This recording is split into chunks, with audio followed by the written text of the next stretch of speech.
Good morning students.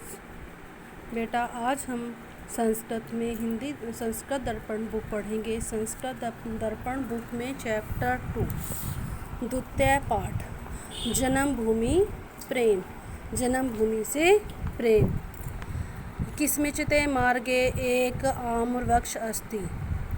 किसी मार्ग में एक आम का वृक्ष था। तस्याः समीपे एक सरोवर अपि अस्ति। उसी के समीप एक तालाब भी था। वृक्षाः खगासु विविधा वसन्ति स्म। उस वृक्ष पर बहुत सारे पक्षी रहते थे। तस्यै वृक्षाः शाखायां एकस्मिन् कोटरे एक सुखः अपि सपरिवारेण निवसत्। उसी वृक्ष की शाखा के एक खोखर में एक तोता भी परिवार सहित रहता था। सरोवरस्य जल निर्मल शीतल च अस्ति। सरोवर का जो जल था वो बहुत ही निर्मल और शीतल था। सरोवरे श्वेतानि रत्नानि च कमलानि विकसन्ति स्म। सरोवर में श्वेतानि सफ़ेद रंग के, रत्नानि लाल रंग के कमल खिल रहे थे।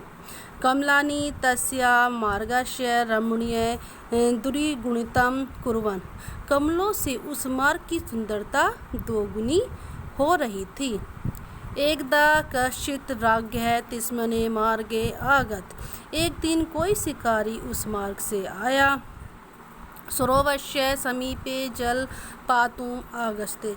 तालाब के पास जैसे ही वह जल पीने के लिए आता है, एक मृगयूथ दृष्ट्वा, एक मृगों के झुंड को देखकर, तेन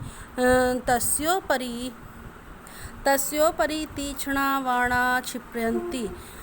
तो वह अपने तीक्ष्ण बाण छोड़ देता है। केचित् लक्ष्य भ्रष्टा, कुछ इधर उधर जाकर तस्या आम वृक्षा अधिभाग प्रविशन्ति। उस आम के वृक्ष के निचले भाग में प्रवेश हो जाते हैं या घुस जाते हैं।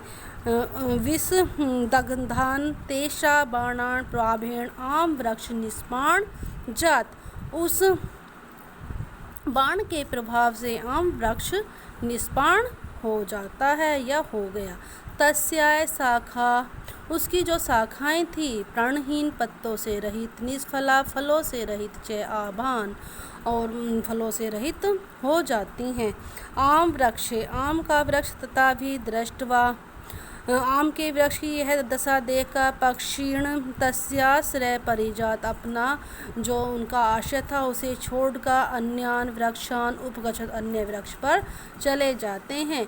पर एक सुख है, तय वृक्ष ने त्याजत। लेकिन एक तोता होता है, वह उस वृक्ष को नहीं त्यागता। एवं कंचित कालगत, इस तरह कई साल बीत जाते हैं। तस्याः सुखे आम वृक्ष प्रति एतादृशी भक्ति भावनम अवलोक्य विस्मत। उस तोते की आम के प्रति ऐसी भक्ति भावना को देखकर भगवान विष्णु तस्या समीपे गत्वा अवदत्। उस विस्मित हो जाते हैं और भगवान विष्णु उसके पास आकर बोलते हैं, भो सुख है ओ तोते।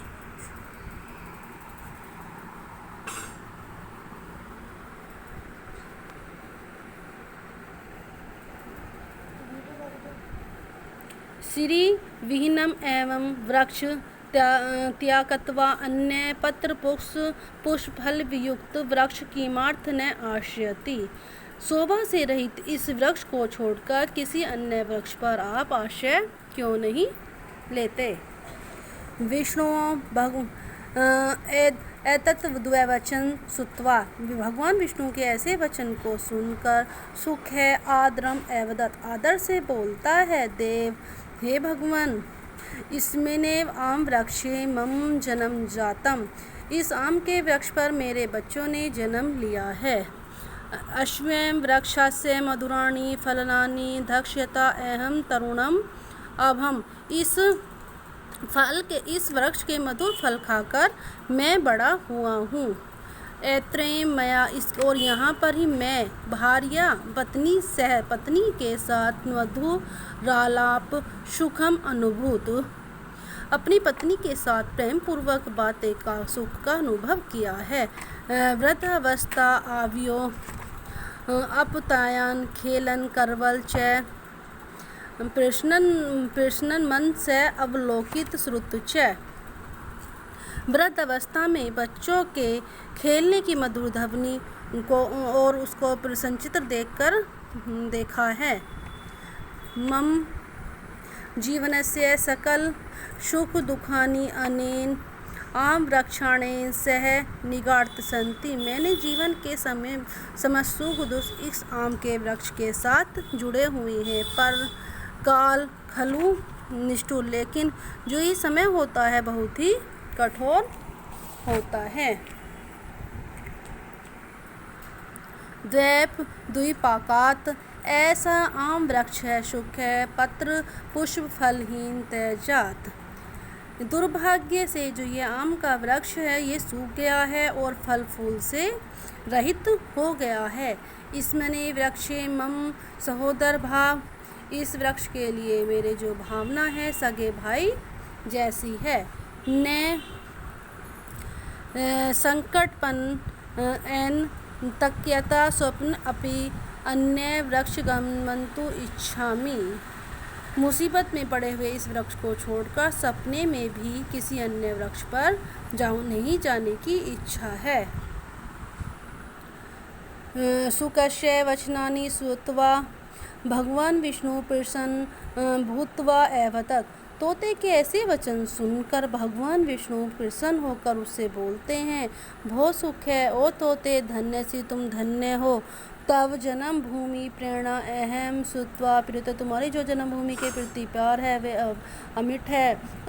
अस्मिने क्षणे में इसी क्षण अस्मि वृक्षाय तुभे चय नवयौवन दमामि तुम्हें और इस वृक्ष को तुम यौवन देता हूँ। इति उक्त्वा ऐसा कहकर विष्णुना तत्र अमृत वृष्टा पृथ्वी अमृत की वृष्टा की अमृतस्य प्रभावेण अमृत के प्रभाव से मृत आम वृक्ष है जो सूखा हुआ आम का वृक्ष था सुखीन सह ओ तोते के साथ पुनः तारुण्य बल भवद फिर कैसे यौवन प्राप्त हो गया। धन्यवाद बेटा। आपको मैं आशा करती हूँ कि आपको यह चैप्टर समझ में आया होगा। अब इसके बाद हम इसके शब्दार्थ करेंगे और एक्सरसाइज वर्क करेंगे।